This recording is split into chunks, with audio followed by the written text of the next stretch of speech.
मोदी साहब विपक्ष पे मेहरबान क्यों?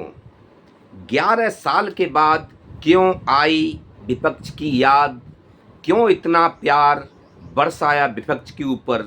पहले से क्यों नहीं? दोस्तों, मैं प्रेम सिंह, मेरी यूट्यूब चैनल पे आपका सबका स्वागत है। अगर फर्स्ट टाइम है तो चैनल को सब्सक्राइब करें, लास्ट तक बने रहें।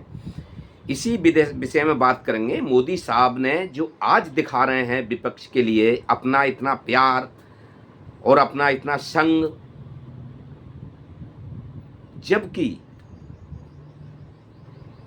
मोदी साहब का इरादा आपको सबको पता है कि विपक्ष मुक्त भारत बनाना चाहते थे। मोदी जी खुद ही भारत को, विपक्ष नहीं साथ में, विपक्ष को खत्म करके और खुद सरकार चलाना चाहते थे कि ना कोई बोलने वाला होगा और ना कोई कहने वाला होगा। मैं अपनी मनमर्जी से करना चाहता हूं, इसलिए विपक्ष को खत्म करने का हर वो प्रयास किया था ईडी और सीबीआई के द्वारा।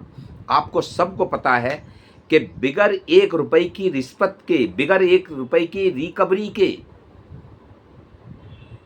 धाकड़ नेता जेल में पहुंच गए थे।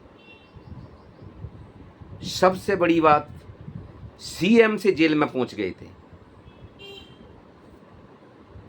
केजरीवाल को अंदर पहुंचाया, कोई रिकवरी नहीं थी। मनीष सिसोदिया को अंदर पहुंचाया, कोई रिकवरी नहीं थी।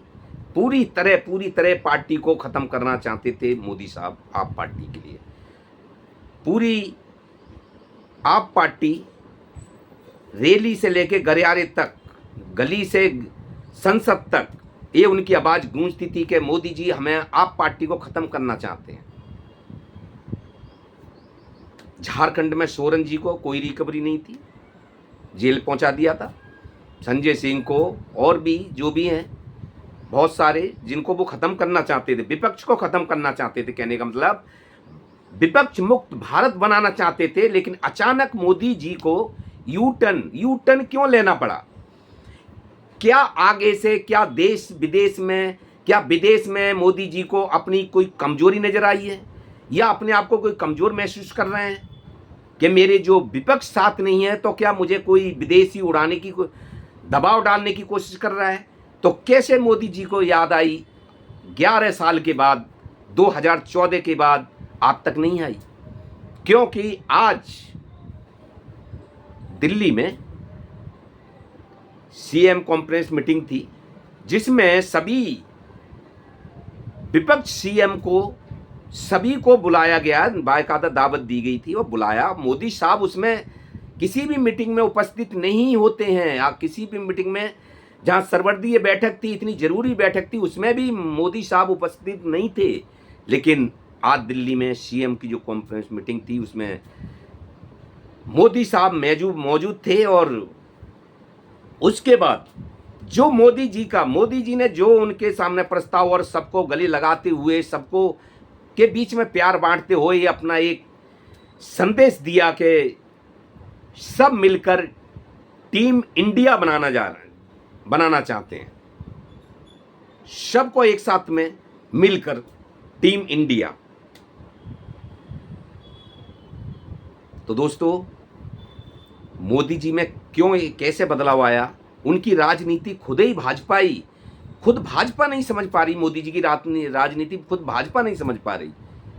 क्या इसमें भी कोई चाल है, या फिर सच में मोदी जी को एहसास हुआ है कि शायद जिस तरह से अभी स्ट्राइक हुआ था, हमारे लोग पहलगाम में मारे गए थे, फिर ऑपरेशन सिंदूर की उत्पत्ति हुई और उसके बाद में पाकिस्तान उग्रवाद पे हमला हुआ, क्या मोदी जी को जिस तरह से विपक्ष ने मोदी जी को साथ दिया और हर चीज में साथ खड़े पाए और सबने एकजुट होकर एक मोदी जी के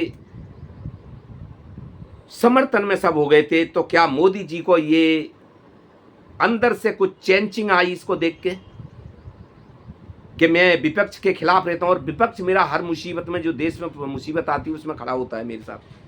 क्या उनके अंदर का दिल जो है, जो कठोर दिल था, वो पिघल गया, जो कि विपक्ष पे उनका प्यार बरसने लगा? आगे इस चीज से हम बात करेंगे। लेकिन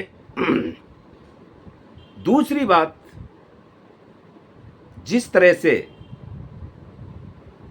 ट्रम्प साहब बार बार मोदी पे कुछ ना कुछ टिप्पणी करे जा रहे हैं, एक नहीं दो नहीं 8-9 उनकी टिप्पणी हो चुकी हैं।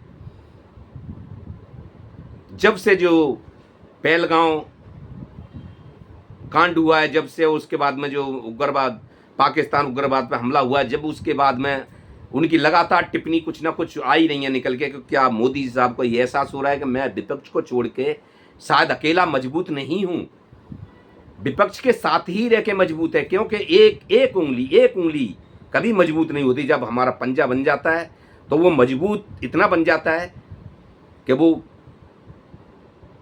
क्या बताऊं अब मैं आपके लिए, इसकी मजबूताई अलग है। एक उंगली मजबूत नहीं है। जब झाड़ू बंधी हुई होती है तो वो काम करती है, जब सींक उसकी निकल के गिर जाती है तो उसको निकाल के फेंक देते हैं। क्या इसी तरह विदेश से मोदी जी को अपनी कुछ कमजोरी महसूस हुई है? जिस तरह से विदेश भारत के समर्थन में नहीं है।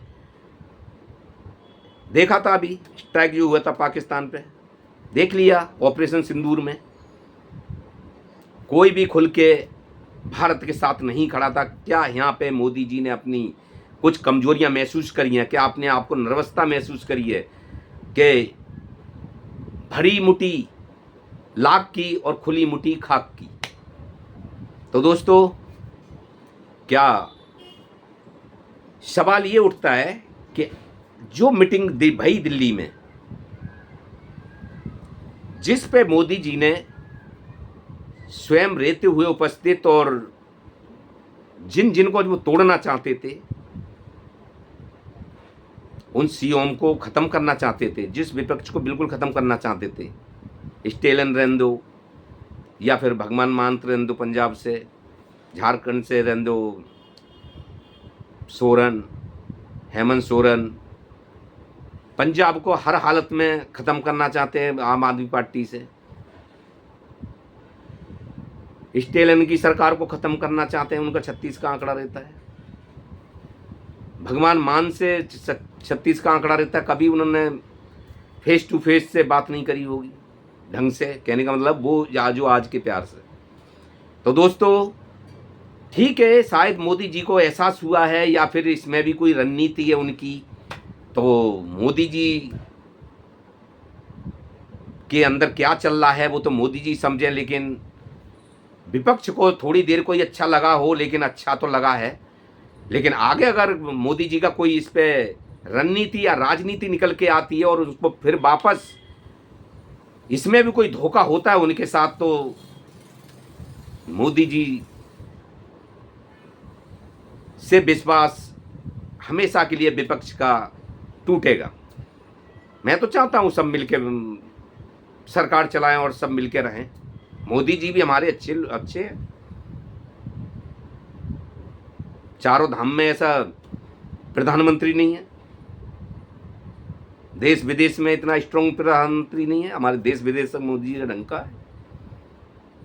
लेकिन हाँ, कुछ चीजें वही हैं जो मोदी जी से गलती होती हैं और उन पे उनको कहते हैं ना कि घर में जब फूट होती है तो बाहर वाला भी बाहर करने की कोशिश करता है। तो वही हिसाब है, घर को मजबूत करो, फिर बाहर आपकी मजबूताई बढ़ेगी। नमस्कार।